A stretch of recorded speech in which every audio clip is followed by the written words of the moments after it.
नमस्कार दोस्तों, मैं हूं अभिजीत और आपका स्वागत है हमारे इस YouTube चैनल में, जिसका नाम पहले तो था आदेश 2020, लेकिन अब ये हो गया है हेल्थ एम्प्लॉयज कॉर्नर। तो आज हम जननी सुरक्षा योजना यानी कि JSY इस योजना के बारे में जानने की कोशिश करेंगे, जिसमें क्या लाभ मिलता है, कैसे ये योजना चलती है, इसके बारे में हम जानेंगे।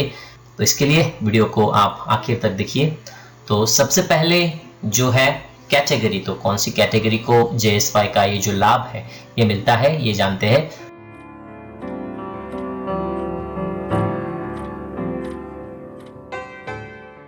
SC और ST है, यानी कि जो जाति और जनजाति के लोग हैं उनके लिए APL BPL यानी कि बिलो पावर्टी लेवल यानी कि गरीबी रेखा के नीचे हो या अमीर हो, SC ST सबको इसका लाभ मिलता है। और इसके अलावा अदर कैटेगरीज के जो लोग हैं उनमें जो BPL है यानी कि जो बिलो पावर्टी लेवल गरीबी रेखा के नीचे जो लोग हैं उनको ये योजना लागू होती है दोस्तों। तो क्या है इसका बेनिफिट, इसका लाभ क्या मिलता है, ये भी जानने की कोशिश करते हैं।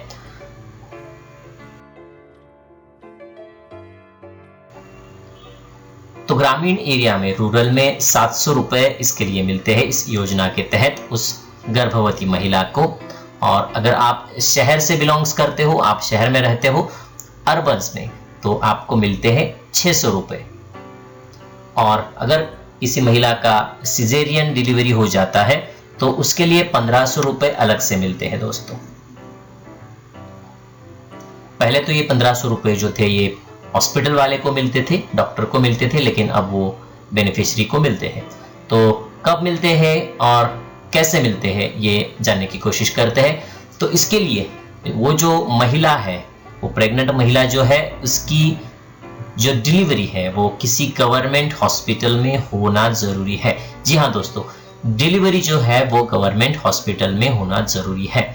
और अगर प्राइवेट में होती है तो वो प्राइवेट जो हॉस्पिटल है वो इस JSY योजना के लिए अप्रूव होना जरूरी है। जी हाँ दोस्तों, इस योजना के लिए अलग से अप्रूव होना जरूरी है। अभी मेरे गांव में तो 20-30 हॉस्पिटल है, जिसमें से सिर्फ 2 हॉस्पिटल्स इस JSY योजना के लिए अप्रूव्ड है। तो सारे जो प्राइवेट के हॉस्पिटल्स होते हैं वो अप्रूव होते हैं, लेकिन इस योजना के लिए जो अप्रूव है, याद रखना है ये बात आपको, JSY योजना के लिए अप्रूव।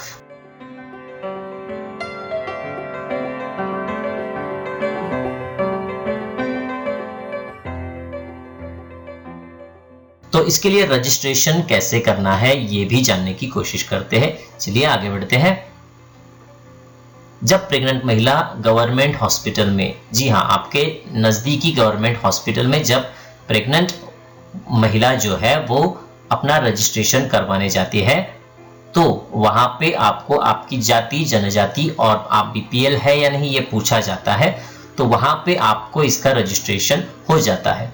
तो इसके लिए जो ANC कार्ड होता है, माता बालक कार्ड, ये जो कार्ड है इस पे ही ये महिला JSY की है या नहीं ये लिख के देते हैं। कोई जगह पे तो उस पे स्टैम्प और सिग्नेचर भी करके देते हैं। और अक्सर देखा गया है कि कई जगह पे इसका एक JSY का अलग से फॉर्म भी आपको फिलअप करके देते हैं, लेकिन सभी जगह फॉर्म देते हैं ऐसा कंपलसरी नहीं है।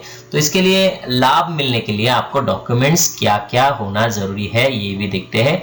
आपके पास जो आपने प्रेगनेंसी का रजिस्ट्रेशन करवाया है उसका वैक्सीनेशन कार्ड जो है वो होना जरूरी है।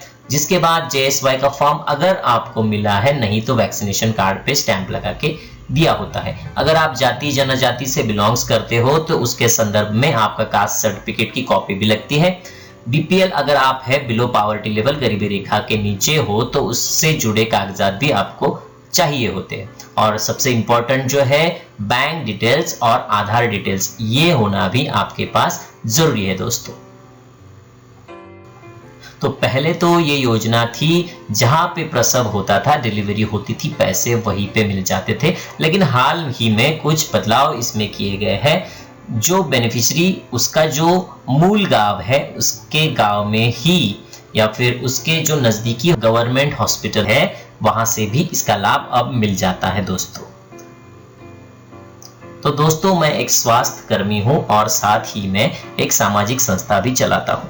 दोस्तों आप मेरे वीडियोस को देखते तो हो लेकिन सब्सक्राइब नहीं करते। तो दोस्तों अगर आप सब्सक्राइब करते हो, मेरे वीडियोस को लाइक करते हो, अपने स्वास्थ्य कर्मियों में इन वीडियोस को शेयर भी करते हो, ज्यादा से ज्यादा सब्सक्राइब करते हो, तो इससे मुझे जो भी राशि मिलती है तो वो राशि इस सामाजिक संस्था में जाती है दोस्तों। तो मेरे वीडियोस को लाइक करें, शेयर भी करें और सब्सक्राइब भी करें दोस्तों। धन्यवाद दोस्तों।